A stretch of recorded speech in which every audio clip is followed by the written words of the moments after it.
I need to actually be really intentional about carving out time away from the internet, not because the internet is inherently bad, not because it's fake or less real, but because I need the perspective I can only get when I'm alone.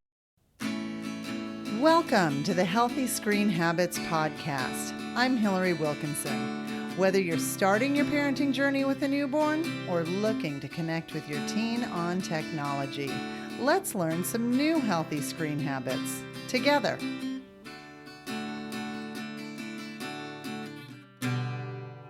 Chris Stedman is a writer, activist, and professor who teaches in the Department of Religion and Philosophy at Augsburg University in Minneapolis, Minnesota. Previously the founding director of the Yale Humanist Community, he also served as a humanist chaplain at Harvard. He is the author of a new book titled IRL, Finding Our Real Selves in a Digital World. Thank you so much for spending part of your day with Healthy Screen Habits, Chris Stedman. Yeah, thanks so much for having me. I'm excited for this conversation. So, Chris, I find this is kind of beautifully insightful that a humanist chaplain is exploring the ideas of online life and the concept of, I'm using air quotes, real, because you should always use air quotes when in a podcasting, the concept of real in digital space. First, I kind of want to make no assumptions that others know what the acronym IRL stands for, which is a point that you make in the first chapter of your book, is not assuming others, knowledge base. And for those that would benefit from the translation, IRL stands for in real life. So next, I took care of the easy definition. I'm going to ask you for the more meaty one. Can you define what is a humanist? Sure. So humanist chaplain, when I was working at Harvard, basically at Harvard, there was a chaplain for all these different sort of faith communities. So there was a Muslim chaplain, there was a Hindu chaplain, and a chaplain's job is basically to serve as a resource to students, staff, faculty who practice that faith.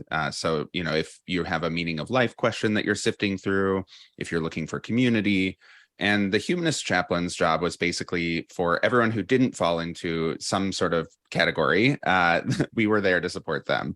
So it kind of became this catch-all chaplaincy. So I had certainly students who were atheist or agnostic, but also a lot of students who weren't really sure what they believed. Maybe they were spiritual but not religious. They were seeking. They just, didn't fall into some sort of category. And, it's funny because, that's my professional background. And today I teach religion. And so I can imagine a number of people are like, well, what does he have to say about the internet? What does that connect? How does that connect to the internet? And for me, my interest really there were both personal reasons I was interested in the subject. I found myself feeling this tension in my own digital life between what I felt I could or should share and what I was experiencing in the rest of my life. But also for professional reasons. I have spent the last decade working with the religiously unaffiliated, people who don't check a religious box. And I've also been studying them. I've been working with a group of sociologists to try and understand what exactly is going on, because the fastest growing segment of the religious landscape in the United States is people who say that they're not religious. That number really has exploded over the last couple decades. And I was trying to figure out why, what's sort of going on there. And I noticed when working with these researchers that the rise of the religiously unaffiliated really began in the 90s. And there was a lot going on in the 90s, but one of the big things is that our relationship with the internet was completely changing. So the internet went from being something that was more of a sort of hobbyist thing. It was developed first for the military, and then it was more used, for people who had kind of niche interests. But in the 90s, it became much more accessible and available to the general public. And so, for all of human history before the internet, when it came to meeting these fundamental needs we have as human beings for a sense of meaning and a sense of belonging in our lives, we had to turn to institutions, churches, synagogues, mosques, etc. Now, a lot of people go online to find those things, to explore big questions of meaning, to find a sense of connection and community. And I wanted to understand how this shift from the sort of institutional approach to meeting these foundational needs for meaning, for belonging, for a sense of realness, the things that make us feel like our lives are meaningful and matter, to doing that work online, how that was changing our understanding of who we are. So in real life, the phrase really emerged from a time when we had a really different internet, one that was a sort of activity, something that you stepped into and then stepped out of. But of course, that's not the internet that we have anymore. The internet is woven into so many facets of our lives, and it's increasingly a space where we spend really important chunks of our lives and do things that are very consequential. And so, I think this idea that we have that the internet isn't real or isn't as real as the other parts of our lives is something that we have to kind of dispense of. Obviously, it's a huge question.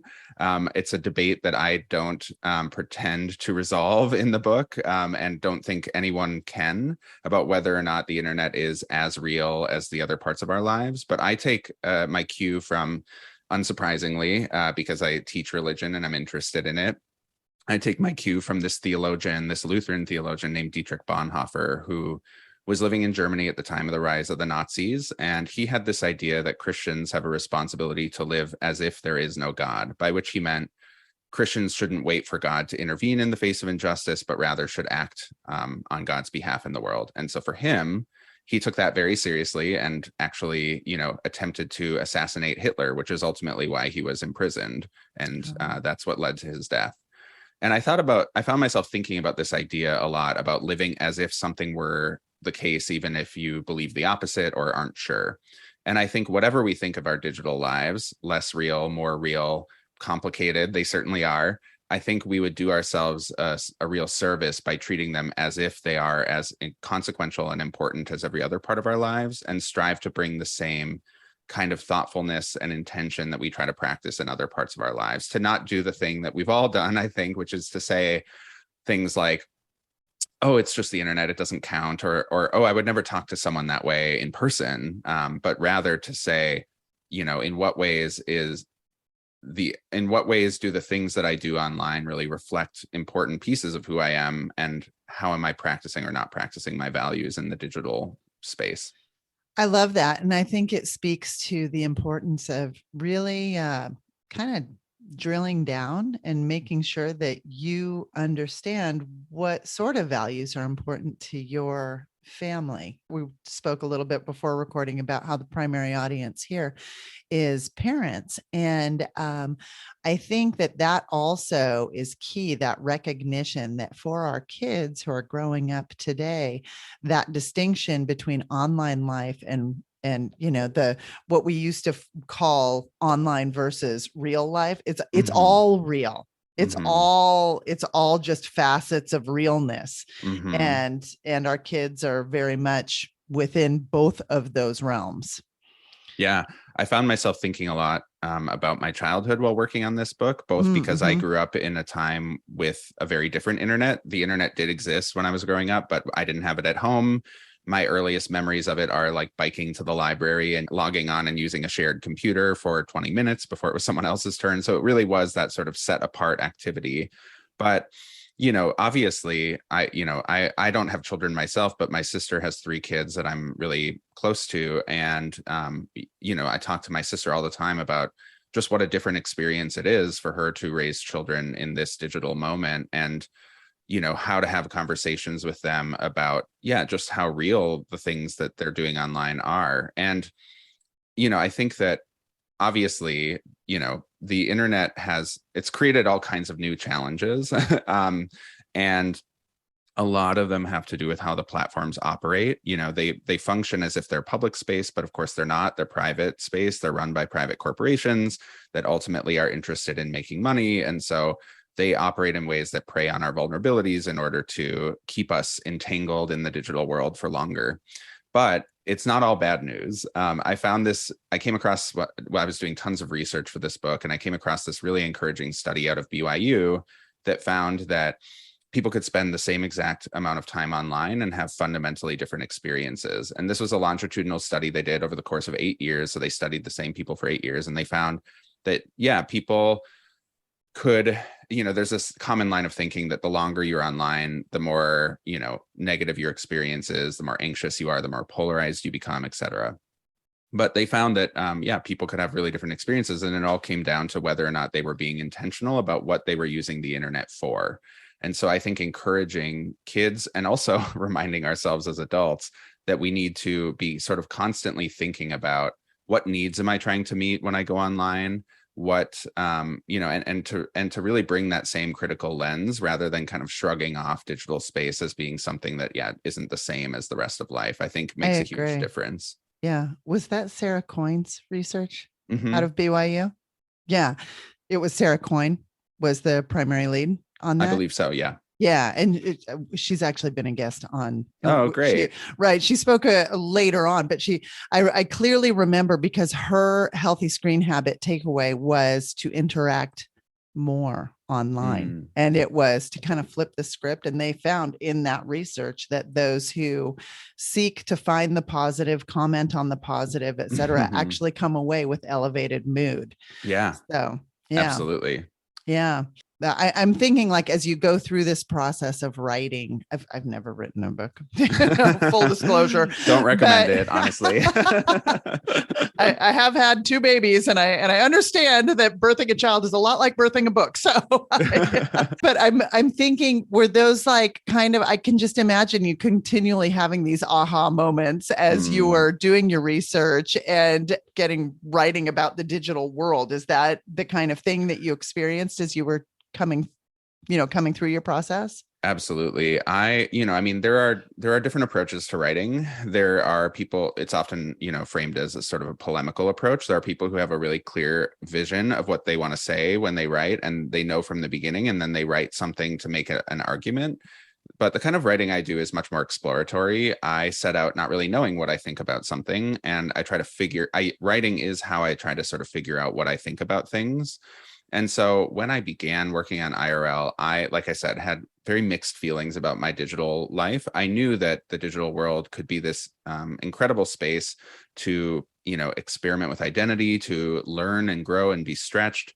I know that it was a lifeline for me in my adolescence when I was a closeted teenager looking for resources and other LGBTQ people to connect with. The internet really was the first place that I ever came out to someone in a more low stakes environment, knowing that, if it didn't go well, I could just close out of the window. Sure. And so, and I've experienced it as a lifeline in adulthood too.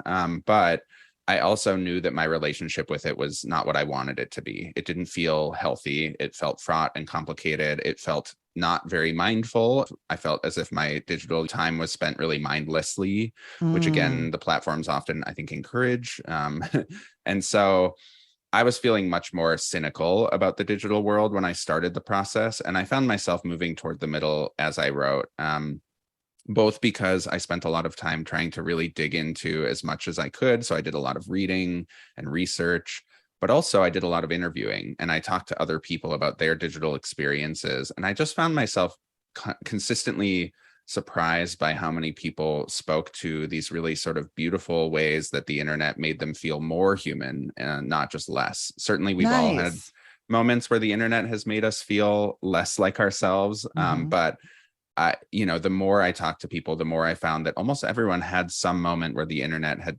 played this sort of profound role in shaping how they see themselves. And I think it's certainly important to be critical and to pay attention to all the challenges, but I think it's important to hear those stories too. Right. And when we come back, I'm going to ask you more about finding that sort of balance online and determining what it means to be real in virtual space. Sounds good. Did you know anyone in a U.S. state, territory, or tribe who needs suicide or mental health related crisis support, or who has a loved one in crisis, can connect with a trained counselor by calling or texting 988. 988 is the easy to remember number that reaches what is commonly referred to as the Lifeline, a network of more than 200 state and local call centers funded by the U.S. Department of Health and Human Services. Formerly known as the National Suicide Prevention Lifeline, the full name has changed to the 988 Suicide and Crisis Lifeline. 988. It's the 911 for mental health.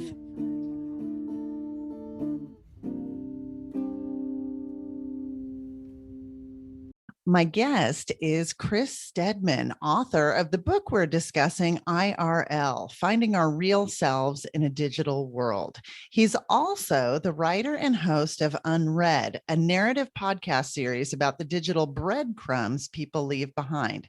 So I know we're talking about IRL right now, but honestly, if you've not listened to Unread, I highly recommend it. It was honored at the 2022 Webby Awards and recognized in many best podcasts of 2021 lists. It's 4 episodes, sequentially done. He's a master at storytelling, as you can tell, and with background music, audio clips, it's riveting. So Thank you. Sure. I'm going to go back to the book now. Okay. I feel like intention is what we were talking about right before the break. And intention is kind of a theme in your digital wellness exploration, which I feel like intention often brings balance. So I want to ask you about finding balance online with all we know about persuasive design, attention economy, algorithmic push. Is it possible? And I'm asking you like this very, very difficult question. Yeah. Is it possible to find balance online? So I think it's possible. I will say that I think right now the conditions that we're operating under are not ideal. And I think we need systemic transformation. I think the platforms have to be made to change their practices in the same way that, I can change my relationship to the physical environment around me. I can recycle more, walk more, drive less, etc.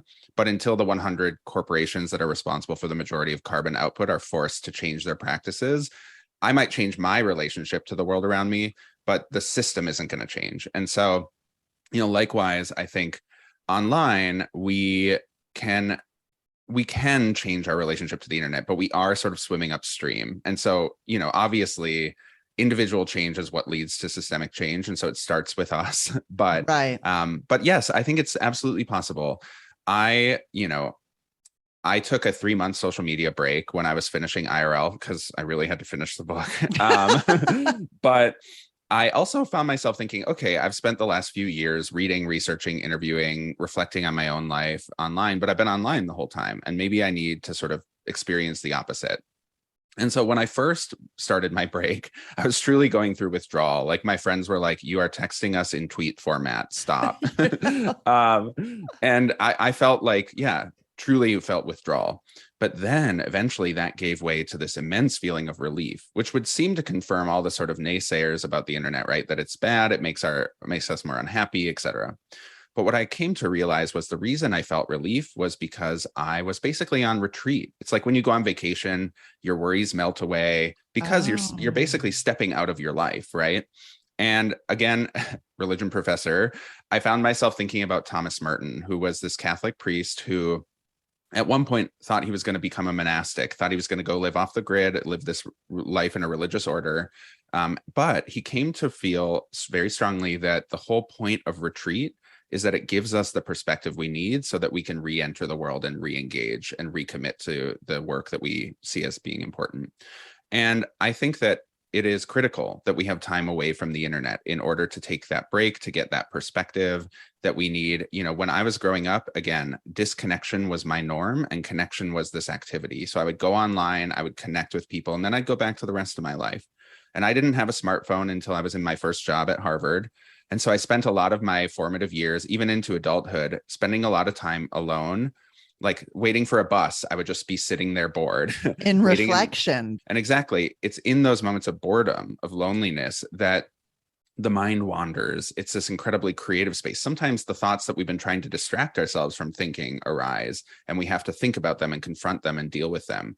When I was a kid, in those moments that we were really bored, my siblings and I would be told by our mom, go play outside. And that's when we would create these inventive imagination games where we would create characters that we could, explore different aspects of our identity with, that brought us closer together.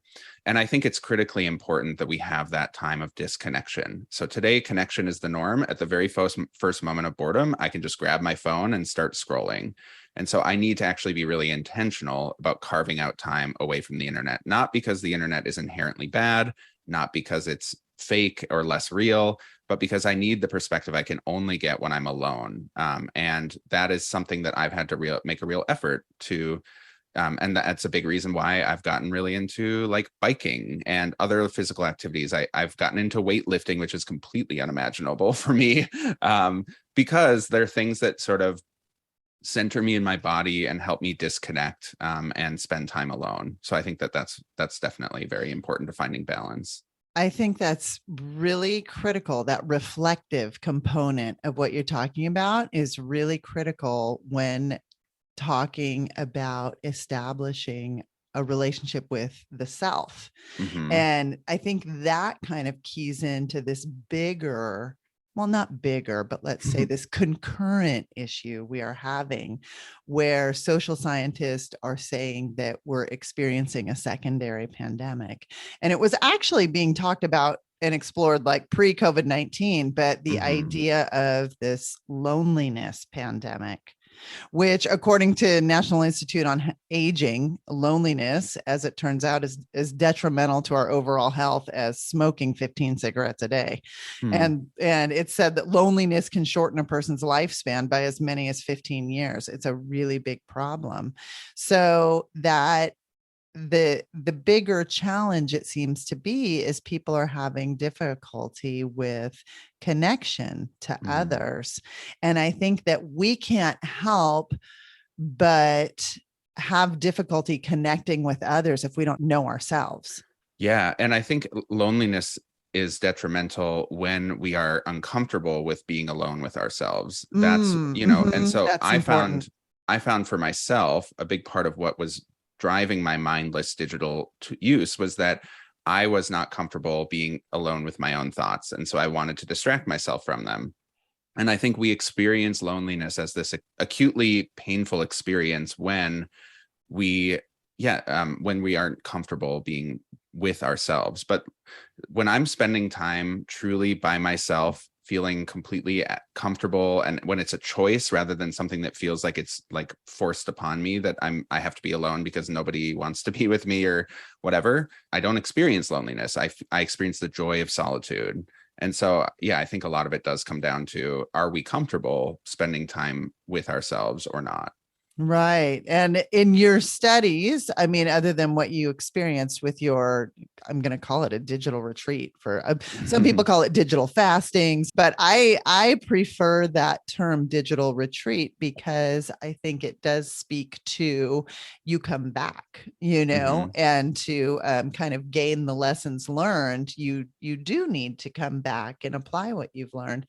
And so in all of that, has the internet, do you think, helped us or harmed us in our ways to kind of find this meaning and belonging? Yeah, I think it's a mixed bag. I think that for all the challenges, and I think we're hopefully, if you're listening to this podcast, you're well aware that there are many. But I also think that it has created all kinds of new opportunities for us to reapproach some of these age-old questions that inform our understanding of the self, of what it means to be real, to live a meaningful life, to reapproach them in new ways, to see them with new eyes. I open IRL by talking about going to a drag performance, and how I prefer going to the amateur night, where it's people who are just attempting the art form of drag for the very first time, because you often see sort of one of two things. You either see someone trying something that's like not working at all, but they're taking a risk, right? They're taking a big swing, and maybe they're making a mistake and it's not working. Or you see people really putting themselves out there and being vulnerable and trying something new for the first time. And I think online, we're all trying to do things that, we're trying to do something that's very new. We're trying to be human in this new space. And none of us really know what we're doing. So we're constantly making mistakes. We're taking big swings. We're making ourselves vulnerable. And I think that it's in those moments that we really get to see ourselves for who we are. I was reminded of when I was in high school, my mom said I had to go out for a sport. And I was like, you have to be kidding, because I was a bookish kid. I was not at all athletic. My siblings were very athletically gifted. I was not. And so I thought, she's trolling me. I mean, I didn't know the word trolling at the time, but I was like, she's got to be kidding. But she was insistent. And so I went out for cross country thinking, okay, I'm a horrible runner. So this was my attempt at self-sabotage. I was like, I'm not going to make the team because I'm going to be so bad. Well, it truly was self-sabotage in a different way because I didn't realize everyone makes the team in cross country. And so there I was in cross country, and I was doing something I was horrible at. And eventually I started to get a little less horrible at it. And I'm a storyteller. I would love to say like, and by the end of the season, I was in first place, but no, I wasn't. I Disney was like, finish. Come on. but I wasn't in last place. And in fact, I got the most improved award because this is how bad I was when I started 2 years in a row. And the thing that, I discovered I actually loved running, and I loved like things that were athletic that I never thought I would. And as I mentioned, now I actually do all kinds of athletic things. But so I realized there were things about me that I hadn't discovered yet, things that maybe could surprise me about myself. But also I discovered that we learn fundamentally different things about ourselves when we do something that we're not good at. Prior to that, I had mostly stuck to the things that just came naturally to me, things I was, praised for, or that were highlighted by teachers or whatever as being like things I had some aptitude for. And I discovered actually that there were really important things I needed to learn about myself from doing things that actually I was really bad at. And I think that online, it can often feel like we're doing something that we're really bad at. We're making mistakes constantly. We're not sure what to tell our kids, or in my case, my students or my nephews or my niece, what they should do. But I actually think that messy work of trying to figure out, how do I do this, and how do we do this together? How do we do this well? Gives us all kinds of opportunities to learn really important things about ourselves. So I actually think in that respect, the internet is one of the best tools we have, honestly, to getting a little bit closer to, understanding who we are and determining what makes our lives feel meaningful. And that was not a conclusion that I was expecting to reach when I started working on this book. Yeah, interesting. But it speaks to your process as well, where you say you start out with just an idea and kind of chase that. Absolutely. So we have to take a short break, but when we come back, I am going to ask Chris Stedman for his healthy screen habit. U.S. listeners, listen up. There are 2 Senate bills that would provide the most robust new online protections for children in nearly 25 years, and they are now at a pivotal moment. We need your help to help get them passed. The Kids Online Safety Act, or KOSA, and the Children and Teens Online Privacy Protection Act, or COPA, have the potential to make the digital world much safer for young people by banning surveillance advertising to children, holding big tech accountable for exploiting kids through bad design, and more. Earlier this year, the bills were advanced by Senate Commerce Committee and now have the potential to be voted on by the full Senate before midterm elections in November. That's where you come in. We need you to call your senators, email your senators for support in these essential bills. Urge your senators to push these bills to the finish line and vote yes to support and protect American kids and teens from big tech's exploitive business model. My guest today is Chris Stedman, author of the book IRL. And I'm, because we're talking so much stuff offline, online, I want to just ask a little offline human interest. Chris, what's your favorite ice cream? Okay, it's so ironic that you asked this, because this is the question I ask when I'm doing intros with my students at the beginning of the semester. I have them introduce all these serious things about themselves, and then I'm like, what's your favorite ice cream flavor? And so you'd think I'd have a good answer ready. I would say pistachio. I love pistachio. I love coffee, ice cream. Okay, good. Pistachio is so good. Yeah. Yeah. So fun fact, the flavoring in pistachio is not actually pistachio. It's what almond. Is it? It's almond. Oh, okay. Yeah. Learned something new today. I know. Apparently the almond flavoring comes through more, and they'll use the bits of pistachio. Interesting. Clearly, I eat way too much ice cream. So, Same. so Chris, on every episode, I want to give our listeners something for their time. And this comes in the form of a healthy screen habit, which is a tip or takeaway that can be put into practice nearly immediately. Do you have a healthy screen habit you can share with us? Yeah. So in IRL, I use these sort of like metaphors as in each chapter, there's this kind of operating metaphor, which is, the internet is such a huge part of our lives. It's so integrated into everything that it almost is like the air we breathe sometimes, and you can't see it. It's like invisible to us. And so I wanted to find ways to step back and get more perspective and find a kind of backdoor into reflecting on our digital life and how it's impacting us. And so in one chapter, I use maps as this guiding metaphor, mostly because as a kid, I loved maps, and so it was an excuse to spend a ton of time in the map library at the University of Minnesota and stuff. But also I found myself thinking, okay, when a cartographer is making a map, they have to take this complex three-dimensional terrain and they have to reduce it down to something two-dimensional. And they can't include every detail of the map. Otherwise, the map would be as large as the territory they're trying to map itself. So they have to make choices about what they share and what they don't. And I thought this could be a great guiding metaphor for the ways that we share our lives on social media. We choose what to show and not what not to show. We're creating a representation of ourselves online.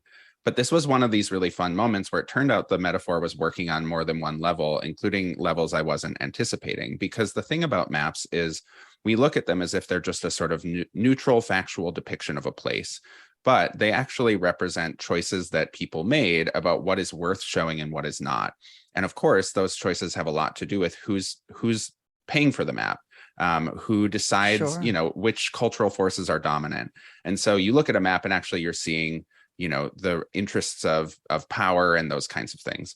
And so online, we are mapping ourselves by the sort of norms that have been established by the people who have created the platforms, which again move us in the direction of sort of making money for them.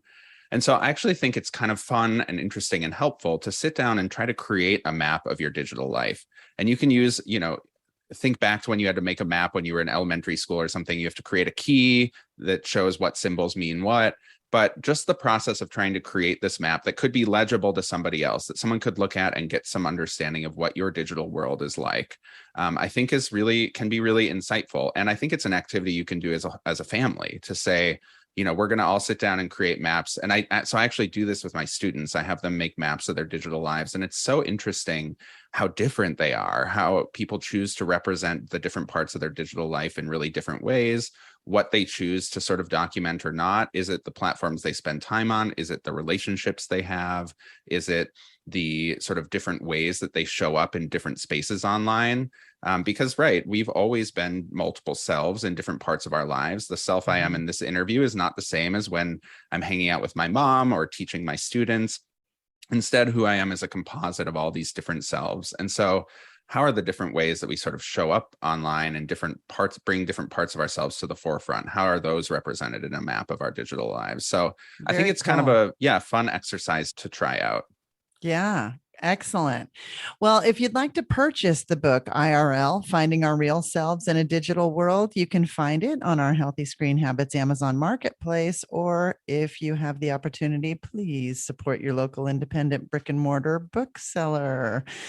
However, if you need the ease and convenience of online shopping, go to healthyscreenhabits.org, click on tools, then resources, and scroll all the way down to find the marketplace storefront. Chris, if people want to find more about you and your work, where can they find you? Yeah, I'm on social media. I'm on Twitter, Instagram, and Facebook. My handle for all of those is Chris D as in dog, which is not my middle name, but Chris D Stedman, Stedman. Or you can go to Chris Stedman without the D, confusing, I know, but chrisstedmanwriter.com.